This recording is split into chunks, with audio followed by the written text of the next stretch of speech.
जाकिर हुसैन नाइक साहब, धन्यवाद। आपने आज काफ़ी अच्छी बातें बताई। मेरा नाम मनोहर रणपी से है।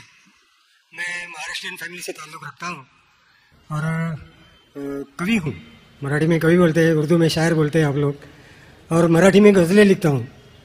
तो इसके लिए काफ़ी उर्दू शायरों की दीवानों का अभ्यास मुझे करना पड़ा। आपने खुदा के तसव्वुर के बारे में आज लेक्चर दिया है, अलग अलग मज़हब में खुदा का तसव्वुर क्या होता है। तो आपके मुस्लिम कम्युनिटी में काफ़ी शायर है जिनका रुतबा बहुत बड़ा है। तो मैं ये पूछना चाहता हूँ कि इसमें सूफीज़म को मानने वाले कई शायर हैं, जैसे अमीर खुसरो है, गालिब है। वो कहते हैं कि एक तू ही तो है जहाँ में सनम, फिर ये हंगामा है खुदा क्या है। इस तरीके से खुदा का तसव्वुर करने वालों को क्या आप इस्लाम कबूल करने वाले मानते हैं क्या, मुसलमान मानते हैं क्या? ये मुझे बताइए ज़रा। भाई साहब का सवाल है कि कवि है, शायर है, मनोहर भाई साहब भी माशाल्लाह शायर है। वो ये कहते हैं कि शायर जब खुदा का तसव्वुर बयान करता है अपनी कविता में या अपने शायरी में, तो क्या आप मानते हैं ये सही है कि गलत है? जो भी कवि, जो भी शायर खुदा का तसव्वुर बयान करता है अपने शायरी में या अपनी कविता में, अगर वो कुरान के मुताबिक है, अल्लाह के रसूल के मुताबिक है, तो वो सही कवि है, सही कविता है, सही शेर है। लेकिन अगर वो कुरान के खिलाफ है और सही हदीस के खिलाफ है तो गलत है। इसीलिए मैंने मेरी तकरीर में कहा कि एक तौहीद अल-अस्मा व सिफ़ात, अगर वो तौहीद अल-अस्मा व सिफ़ात, तौहीद रुबूबिया, तौहीद अल-इबादा के खिलाफ नहीं है तो बिल्कुल सही है। लेकिन कई बार शायर बहक जाते हैं और खुदा का तसव्वुर करते करते बहक जाते हैं और शिर्क करते हैं। लेकिन अगर वो कुरान के मुताबिक है, सही हदीस के मुताबिक है, तो बिल्कुल सही है। और जितने भी शायर, मैं तो शायर नहीं हूँ, ना मैं उर्दू दान हूँ, मैं फारसी जानता हूँ, लेकिन जितने भी शायर हैं, सबसे बेहतरीन शायर जिसने अल्लाह सुब्हाना व तआला के बारे में कहा और इस्लाम का पैगाम बयान किया है, वो है अल्लामा इकबाल। इसीलिए कल एक नशिश थी, शिकवा जवाब शिकवा, जो अल्लामा इकबाल का था माशाअल्लाह। उसने शिकवा किया अल्लाह से, किस तरीके से इंसान शिकवा करता है। काफ़ी लोग ने फतवा लगाया कि वो काफिर है। बाद में उनने जवाब दिया, शिकवा का जवाब दिया।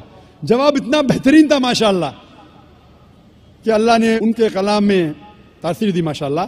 लेकिन जो भी कवि, जो भी शायर कोई भी शायरी करता है, कविता लिखता है, कुरान और सही हदीस के मुताबिक है, वो सही है। अगर इसके खिलाफ है, चाहे कोई भी मजहब का हो, तो वो गलत है। Hope that answers the question. Yes, अस्सलाम वालेकुम। मैं इकरा इंग्लिश स्कूल धापोड़ी पुणे से हूँ। वो एक इस्लामिक स्कूल है। मैं वहाँ 7 साल से पढ़ा रही हूँ एज अ टीचर। एंड सब मुसलमान बच्चे प्लस उसमें क्रिश्चियनिटी है, हिंदू है, सब टाइप के बच्चे वहाँ पढ़ रहे हैं। उसमें एक ख़ास बात मुसलमान लोगों को मैं कहना चाहती हूँ कि उन लोग में इतनी तो इंसानियत है कि उन्होंने कभी भेदभाव नहीं किए। आज वो स्लम एरिया है, लेकिन वो स्लम एरिया होते हुए भी कुछ मेंबर्स सब मुसलमान हैं, लेकिन वो लोग जितना आदर भाव से सम्मान दोनों लोगों को दे रहे हैं, उसके लिए मैं वो तारीफ करना चाहती हूँ। वो बात ठीक है, लेकिन सर आपके लिए मेरा एक सवाल ये है कि आपके इतने फॉलोवर्स हैं, आज वो दिख कर आ रहा है जो फॉलोवर्स है, तो आप प्लीज़, आपसे रिक्वेस्ट है कि पीस टीवी चैनल से आपके बातें हमारे तक पहुंच रही है, तो आप प्लीज़ हमारे लिए सही न्यूज़ चैनल का बंदोबस्त करिए। वो भी please sir, 1 minute, I want 1 minute मोर। बहुत दिन से लाइन लगाकर बहुत सवाल थे, लेकिन I am doing very short. और एक बात है कि आज जो अफवाह है, एक मुसलमान बम विस्फोट में पकड़ा गया।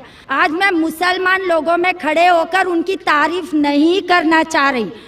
फैक्ट एंड फ्रैंक स्पीकिंग कि मेरा ये कहना है, 2 दिन के बाद न्यूज़ में ये माना जाता है कि कोई और था। ठीक है, आप लोगों से, आपसे ये चाहती हूँ कि आप हमारे तक सही न्यूज़ पहुँचाने की कोशिश करिए कि आपके चाहने वाले काफ़ी हैं। मैं पूना में भी आपका प्रोग्राम देख चुकी हूँ, आपके बहुत फॉलोवर्स हैं। मैं 7 ईयर्स से इकरा इंग्लिश स्कूल में पढ़ा रही हूँ। बहुत सारी मिसअंडरस्टैंडिंग थी, लेकिन अल्हम्दुलिल्लाह सब दूर हो गई। आज मैं सब दुआ जानती हूँ। आई एम फ्रॉम अ ब्राह्मण family, but I don't want to take a time, so I thank Iqra English school Dhapudi Pune, जो वो गरीब लोग आज इतना काम कर रहे हैं, वो मुझे उनको थैंक्स कहना चाहती हूँ बस। Okay, thank you very much. बहन ने अच्छा सवाल पूछा है। सवाल के पहले ये कहा कि वो एक इस्लामिक इकरा स्कूल में पढ़ाती है, टीचर है दापोली पूना में, और वहाँ के मुसलमान बच्चे, हिंदू बच्चे, क्रिश्चियन बच्चे हैं, लेकिन मुसलमान बच्चे आपस में भेदभाव नहीं करते, जात पात में नहीं मानते। बिल्कुल अच्छी बात है, अल्हम्दुलिल्लाह। बहन का सवाल है कि मेरे मानने वाले बहुत है, ये मैं नहीं जानता हूँ, अल्लाह सुब्हानहू व तआला का करम है। जैसा मैंने कहा कि मैं नाचीज़ हूँ, मैं कोशिश करता हूँ कि इस्लाम का पैगाम फैलाऊँ, और इस्लाम के पैगाम के वजह से माशाअल्लाह कई लोग माशाअल्लाह इस पैगाम को सुनते हैं। लेकिन जब भी जिसके भी फॉलोअर्स बढ़ते हैं, उसके दुश्मन भी बढ़ते हैं साथ साथ। और हम जानते हैं कि दुनिया में सबसे ज्यादा माना हुआ शख्स, सबसे बेहतरीन इंसान इस दुनिया में मोहम्मद सल्लल्लाहु अलैहि वसल्लम, इसमें कोई शक नहीं, मोहम्मद सल्लल्लाहु अलैहि वसल्लम। लेकिन सबसे ज्यादा किताबें अगर कोई शख्स के खिलाफ लिखी गई है, वो मोहम्मद सल्लल्लाहु अलैहि वसल्लम के खिलाफ।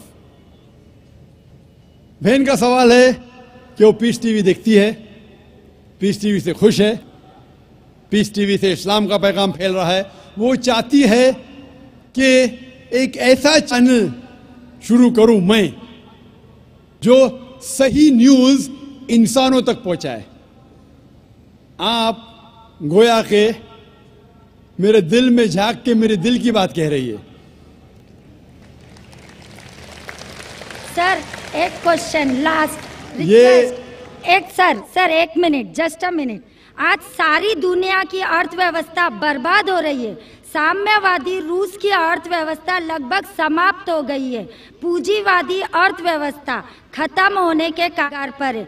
क्या यह सही समय नहीं है कि मुस्लिम अर्थव्यवस्था को लागू कर दिया जाए? Thank you sir. माशाअल्लाह, बहन का काफ़ी मुताल्ला है इस्लाम के बारे में, और वो कह रही है कि इस्लाम सारे जहां में लागू होना चाहिए। वही मैं कहता हूं, this Quran is the constitution. हर मुल्क का कॉन्स्टिट्यूशन होता है, ये इंसानियत का कॉन्स्टिट्यूशन है कुरान। इसीलिए इस कॉन्फ्रेंस का टाइटल है peace the solution for humanity. इस्लाम इंसानियत के लिए हल। जितना इस्लाम फैलेगा उतनी ही इंसानियत की मुश्किलात दूर होगी। और ये कुरान इज द कॉन्स्टिट्यूशन। अगर ये कॉन्स्टिट्यूशन सारी दुनिया में लागू हो जाएगा, इंशाअल्लाह इस दुनिया के इंसानियत की सारी मुश्किलात दूर हो जाएंगी। आपने जैसे फरमाया कि एक न्यूज़ चैनल होना चाहिए, ये मेरी ख्वाहिश है। कई साल पहले एक ख्वाहिश थी कि एक इस्लामिक चैनल शुरू करूं, और जानता हूं कि इस्लामिक चैनल शुरू करना ये कोई खाने की बात नहीं, इट्स एन हरक्यूलेंट टास्क। शुरू करने के बाद इस्लाम के मुताबिक, कुरान और हदीस के मुताबिक चलाना तो और मुश्किल काम है। ये अल्लाह ताला, और मैं हमेशा समझता हूं कि अगर जो भी चीज़ आप करना चाहते हैं, आपको जो भी अल्लाह ताला ने दिया है वसाइल, उससे शुरू करो। आपके पास 100 रुपया, शुरू करो, रुको मत, जब वसाइल आएंगे तो शुरू करूंगा। हमने शुरू किया हमारे इदारे के जरिए, अल्लाह ताला ने हमारी मेहनत को कबूल फरमाया। अभी एक पीस टीवी माशाअल्लाह है, जो तकरीबन 3 साल पहले शुरू हुआ, 2 साल 10 महीने, और अल्लाह की मदद है, अल्हम्दुलिल्लाह सुम्मा अल्हम्दुलिल्लाह। ये पीस टीवी अभी सारी दुनिया में मौजूद है। 3 महीने पहले सिर्फ साउथ अमेरिका में मौजूद नहीं था, अल्लाह की मदद से 3 महीने से साउथ अमेरिका में भी मौजूद है। क्योंकि साउथ अमेरिका में अंग्रेजी बहुत कम लोग बात करते हैं, क्यों हम कोशिश करें, लेकिन अल्लाह ताला ने वो भी कर दिखाया अल्हम्दुलिल्लाह। और हमारा इरादा है कि एक पीस नेटवर्क हो और उस पीस नेटवर्क में एक चैनल पीस न्यूज भी हो। मैं चाहता हूं कि आप दुआ करें कि एक ऐसा चैनल हो जो सही न्यूज दे। अक्सर channel, news channel, they are governed by politicians. जो न्यूज चैनल की आमदनी है, they behave like groups supporting political parties और डिफरेंट व्यू पॉइंट्स। कोई भी चैनल लो आप, उनकी जो आमदनी है वो एडवर्टीजमेंट नहीं है, दे आर प्रेशर ग्रुप्स। और मैं जानता हूं, जैसे मैं तकरीर में कहा था, इस टेररिज्म मुस्लिम मोनोपोली, क्या आतंकवाद मुसलमान की विरासत है, पूना में आपने सुना होगा। और मैंने कहा था कि मेरे नज़दीक ये पॉलिटिशियंस है जो मेन जिम्मेदार है आतंकवाद के। और एक न्यूज चैनल कायम करना विदाउट पॉलिटिकल सपोर्ट, मैं नहीं जानता कोई न्यूज चैनल आज है जो पॉलिटिकल सपोर्ट के बिना चल रहा है। न्यूज चैनल कायम करना बहुत मुश्किल है। न्यूज चैनल कायम करके कुरान और हदीस के मुताबिक चलाना बहुत बहुत मुश्किल है। मैं चाहता हूं कि आप सब दुआ करें कि अल्लाह सुब्हाना व तआला हमसे ये भी काम करवाए कि इंशाअल्लाह मुस्तकबिल में एक ऐसा चैनल हो जो सिर्फ मुसलमानों के लिए नहीं, गैर मुसलमानों के लिए भी एक साफ सुथरा न्यूज चैनल हो जो हक की बात फरमाए। क्योंकि अल्लाह ताला फरमाते सूरह इसरा में, सूरह नंबर 17 वर्स नंबर 81 में, वकुल जाल हक वज़ाकल बातिल इन्नल बातिल कान ज़हूका। कहो कि हक आ चुका है और बातिल खत्म होने वाला है, क्योंकि बातिल फी नफ्से खत्म होने वाला है। Hope the answer the question is.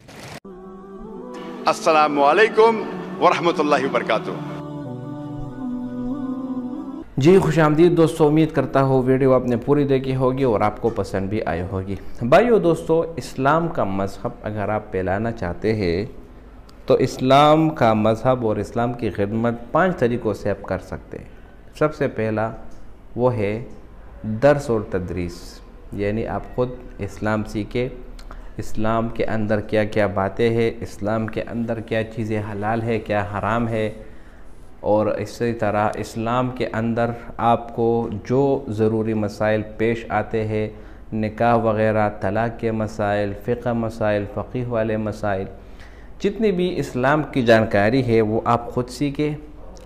मदरसे में जाकर 8 साल में लगाकर या उससे ज़्यादा 20 साल 25 साल जितना साल का है आप लगा लें, इसको सीख ले और इसको दूसरों को सिखाएं। एक रास्ता ये होगा, इसको कहते हैं दर्स व तदरीस। दर्स का माना यह है कि आप ख़ुद दर्स लेने जाए, आप जाए ख़ुद सीखें, उस पर अमल करें, इसके बाद दूसरे को आप सिखाएं। इसीलिए रसूलुल्लाह सल्लल्लाहु अलैहि वसल्लम की हदीस के खैरुकुम मन तअल्लमल कुरआन व अल्लमा। तो दर्स व तदरीस एक रास्ता ये हो गया कि इसके ज़रिए आप इस्लाम की खिदमत कर सकते हैं, इस्लाम को आप फैला सकते हैं। दूसरी चीज़ जिसकी वजह से आप इस्लाम की खिदमत कर सकते हैं, इस्लाम को आप फैला सकते हैं, वो है जिहाद। जिहाद ये भी एक शोबा है।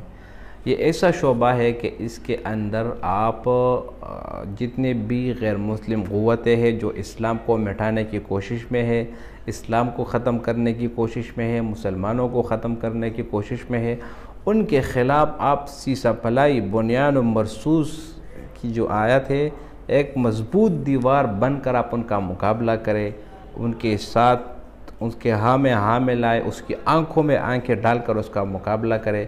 इसको जिहाद कहते हैं। जिहाद का मानी है कोशिश करना। लेकिन यहाँ पर भाइयों दोस्तों ये बात आप याद रखें, जिहाद का हरगिज़ ये मतलब नहीं कि आप किसी बेगुनाह को कत्ल करो। आपके इलाके में कोई हिंदू रहता है, बेगुनाह है, आप समझो कि ये तो काफिर है, इसको कत्ल करो, आपने गलत किया। आपके इलाके में अगर कोई काफिर रहता है तो वो आपकी गवर्नमेंट को टैक्स देता है, वो आपका हुकूमत ने उसको पनाह दिया हुआ है। ये हरगिज़ इस्लाम आपको इजाज़त नहीं देता कि आप किसी बेगुनाह को कत्ल करो। जिहाद का मतलब ये है कि अगर किसी ख़ित्ते में मुसलमानों पर जुल्म हो रहा हो, और मुसलमानों को जो है ना उसका कोई मदद करने वाला ना हो। जिस तरह फ़लस्तीन में हो रहा है, यहूदी आते हैं वहाँ पर मुसलमानों को ख़त्म करते हैं। अब ऐसे इलाक़ों में जाना और उन लोगों को जो है ना मार देना, उनके ख़िलाफ़ जो है ना एक्शन लेना, इसको जिहाद कहते हैं। ये नहीं कि आप किसी मतलब किसी बेगुनाह काफिरों के ऊपर चले जाए और उसको जो है ना आप अंधाधुंध आप कत्ल करना शुरू कर दें, ये बहुत गलत बात है।